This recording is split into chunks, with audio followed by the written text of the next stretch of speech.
की पक्षश्रेष्ठींनी भूमी दिलेली तिन्ही नावं नाकारलीत आणि एक लेडीज उमेदवार द्या म्हणून सांगितलं आहे. कोण असेल लेडीज उमेदवार?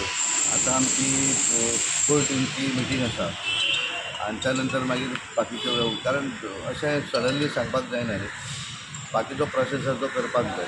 त्यामुळे मागीर प्रोसेस कितें करतले तो मागीर तुमकां सांगता. पण कोण असतील नावं सध्या नावं? अजून तशें कांय तकल्यान ना. पळोवया कितें ते नाव म्हणजे ते रिनेबिलिटी क्रायटेरिया ती सूचना एक्सेप्ट करणार की त्यांना कळवणार की नाही शक्य म्हणून? कोणाला पार्टीला काय कळवणार? एक्सेप्ट करणार त्यांचे आदेश? कशें आसा की भारतीय जनता पार्टी ही नॅशनल पार्टी आनी त्यामुळे एखादें जेन्ना सांगता पळय ती गोष्ट करपाक सो कॅन्डिडेट तुमच्याकडे असा सावता जशें कोण जिल्हा लेडीज कशें आसा पळय भारतीय जनता पार्टीक जनरली जर ठरलें जाल्यार कितले उमेदवार मेळपाक शकता. पण आता कोण आहे जिल्हा परिषदेचे अध्यक्ष? ना तशें अजून कांय ना. कारण कितें आसा क्रायटेरिया ती आसूं शकना न्ही. हां. विनेबिलिटी बाकीचे सगळे गोष्टी पळोवन कितें आहा तें ठरतलें पण बरो उमेदवार मेळटलो दिसता ना. सर केडर काय विनेबिलिटी दोन्ही कशें आसता राजकारणान जर इलेक्शन जिखूं जाय जाल्यार ते दोन्ही गोष्टी कन्सिडर आसतात. एकच कॅडर अशें जायना. दोन्ही गोष्टी पळोवच्यो पडटा. भाजपचा दक्षिण गोव्याचा उमेदवाराचा पेच अजून सुटलेला नाही आहे. आता सांगतायत लेडीज उमेदवार पाहिजे म्हणून. काय नक्की चर्चा आहे आज?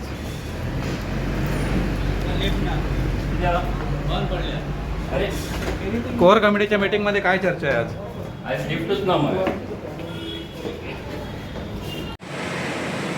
भाजपचा दक्षिण गोव्याचा उमेदवाराचा पेच अजून सुटलेला नाही आहे. आता सांगतायत लेडीज उमेदवार पाहिजे म्हणून. काय नक्की चर्चा आहे आज?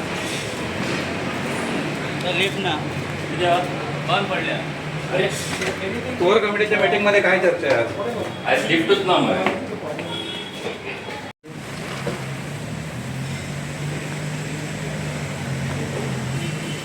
सेम काय प्रकार झाला? तुम्ही पाठवलेली नावं स्वीकारली नाही? वता मरे नाही नाही, काय पण काय हय हां? मिटिंगेक वता रे पयलीं मिटींग जावनी रे लेडीज कॅन्डिडेट द्या म्हणून सांगितलंय काय? हां?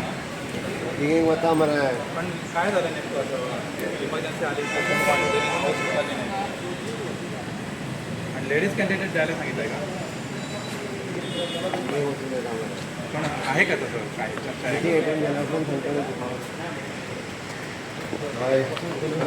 लिफ्ट बंद आहे. लिफ्ट बंद आहे. तिन्ही उमेदवारांची नावं काही तेढा निर्माण झाला नाही. महिला उमेदवाराचं नाव ते नाव व्यवस्थित येईल. महिला उमेदवार महिला उमेदवार असेल की पुरुष असणार? ते डिसाईड करतील ना. एखादे चांगला समज महिला उमेदवार असेल तो येईल. पण असता तर तुम्ही पहिल्या 5मध्ये नावं पाठवली असते ना. त्यांची नावं नव्हती ना. कुणाची? जे तुमच्यासारखे निवडणूक लढवायला इच्छुक नव्हते त्यांची नावं त्यांनी घेतली होती. महिला उमेदवाराचं नाव पहिल्या लिस्टमध्ये कसं नव्हतं? नसतं तर ही एक कार्यकर्त्याची प्रोसेस आहे. म्हणजे प्रोसेस म्हणजे कसं असतं की आता 33% रिझर्वेशन पण आलं आहे आणि त्या हिशोबानं सगळे कार्यकर्ते महिला पुरुष एक कार्यकर्ते एकसारखे म्हणजे आता जी कोर कमिटीची मीटिंग होणार ती महिला उमेदवार ठरवण्यासाठी असं नाही. बाकीचे अन्य विषय असेल त्या पण तो मुख्य आहे ना सध्या निवडणुकीच्या बाबतीत. मुख्य असा विषय नाही.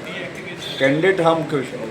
महिला उमेदवाराला तर जिंकण्याची शक्यता कितपत आहे? लेडीज उमेदवार तुमच्याकडे असा सोडलं सावकार हां लेडीज उमेदवार तसे पाहिजे कार्यकर्त्या विचारलं असं पाहिजे. महिला आणि जेंट्स आतमध्ये सगळं कार्यकर्ते काम करतात वेगवेगळ्या पदाचे काम. पण तुमच्याकडे महिला मोर्चा आहे स्वतंत्रपणे. त्याच्यापैकी कोण असेल? काय नाव? त्याच्यापैकी नाव चर्चेत असेल? तुम्ही बी सजेस्ट करतले असं नाही. आता अजून चर्चा सर ते लाईट ना लेडीज कॅन्डिडेट जाय सो किती सांगपाचें आता अध्यक्षांनी सांगलं तुमकां मरे तुमचं तुमचे नाव आहे उमेदवारीमध्ये आणि आता अचानक सांगताय की महिला उमेदवार पाहिजे. काय पक्षाची भूमिका असणार? पक्षाचा आदेश मानणार की काय असेल? काय कळवणार फीडबॅक? आम्हाला कालही पक्ष सर्वश्रेष्ठ होता, आजही पक्ष सर्वश्रेष्ठ आहे, उद्याही आम्हाला पक्ष सर्वश्रेष्ठ म्हणजे राहील. दक्षिण गोव्याचा उमेदवार महिला असणार एवढं 100% आहे. आयज कोर कमिटी मिटींग मेन विशय कितें आसतलो?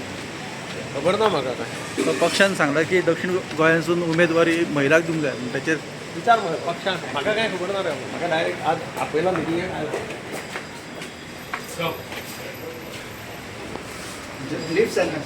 लिफ्ट तुम्ही ना म्हटले जाल्यार गणित दुसरे सावथाचे कॅन्डिडेटाचो प्रॉब्लेम चला चला हय ना चालू ना ना चल ना लाईट गेल्या लायट गेल्या सगळ्यात सर्वच जागा